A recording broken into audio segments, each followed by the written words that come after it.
Hey coin collectors, and welcome to DC Coin World International Coin Channel. Today it's the 2004 Sacagawea $1 coins, and we can see all three of them here from the different mints.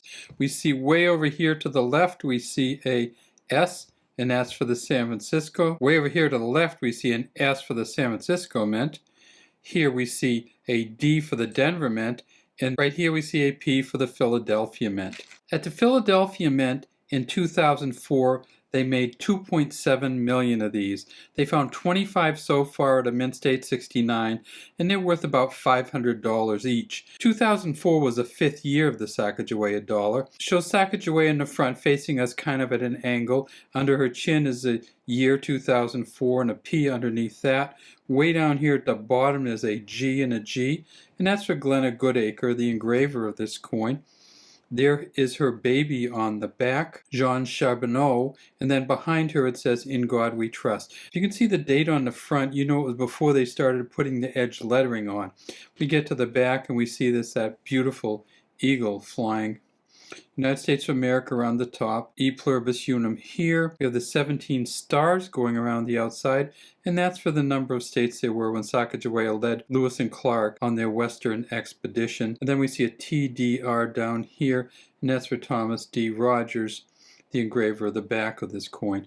And then at the very bottom it says $1. Now Sacagawea was not the first woman on a U.S. coin. That was, of course, Susan B. Anthony, who came before the Sacagawea. So the Susan B. Anthony dollars ended in 1999. The Sacagawea dollars started in 2000 and continue to today. In fact, we have a copy here of the 2022 Sacagawea dollar, and you see by 2022 they had moved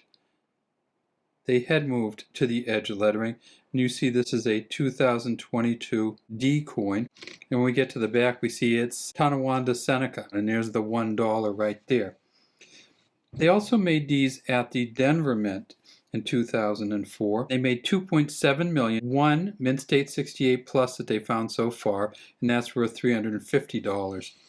And they made them at the San Francisco Mint, and they made more at the San Francisco Mint than they did at the Denver Mint or the Philadelphia Mint. They made 3 million at the San Francisco Mint. They found 1,233 proof 70 deep cameos already, and those are worth about $38. Proof versions of the Sacagawea dollar are uniformly great coins, so that drives the value down because there's always a lot of really good ones. Now, I said Susan B. Anthony was the first woman on the United States coinage. She was the first real woman, but we did have Lady Liberty on the coins, and this is one here from 1900. This is a Morgan dollar. The interesting thing about this Morgan dollar is, in the year 1900, they made 25 million Morgan dollars. At the Philadelphia Mint, at the New Orleans Mint, there are some with the New Orleans Carson City Mint mark on the back. And you can see this one is one of the New Orleans ones right here. And then they made some at the San Francisco Mint. After this Lady Liberty on the front of the US dollar, of course, we had another Lady Liberty, a quite different version of Lady Liberty, on the peace dollars.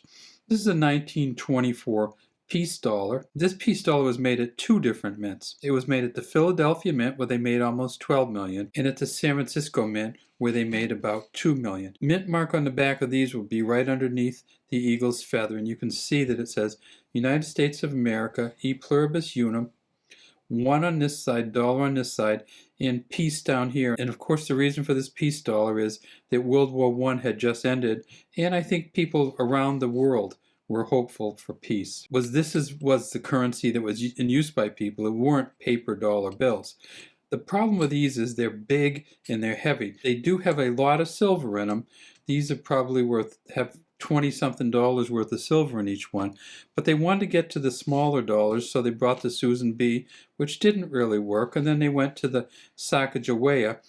And when they made the Sacagawea dollar the first year, in the year 2000, they made 1.3 billion of these. And it turns out that they just didn't catch. They made a bunch more in 2001.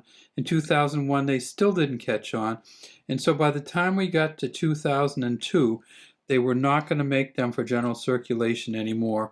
And by the time we got to 2004, the only way you could get these coins was to order them directly from the U.S. Mint because they didn't distribute any of these coins, not the Denver, not the Philadelphia, and not the San Francisco, to banks. In fact, you shouldn't be able to find these in general circulation because they're worth a couple bucks each. Now, there are some coins that just started coming out that are doing very, very well featuring women, and here's one of them here. It's the Maya Angelou from 2022. Then, of course, there was the Sally Ride from 2022, the Anna Mae Wong from 2022, and of course, these are all quarters, right? The new quarters from the American Women's Series. Of course, there's a Nina Otero Warren one.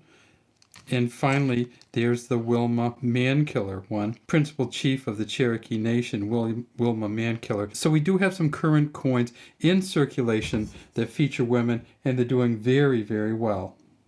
All right, that's all we have today from DC Coin World International Coin Channel. We'd love to have you subscribe to the channel and leave any comments you have in the comments section.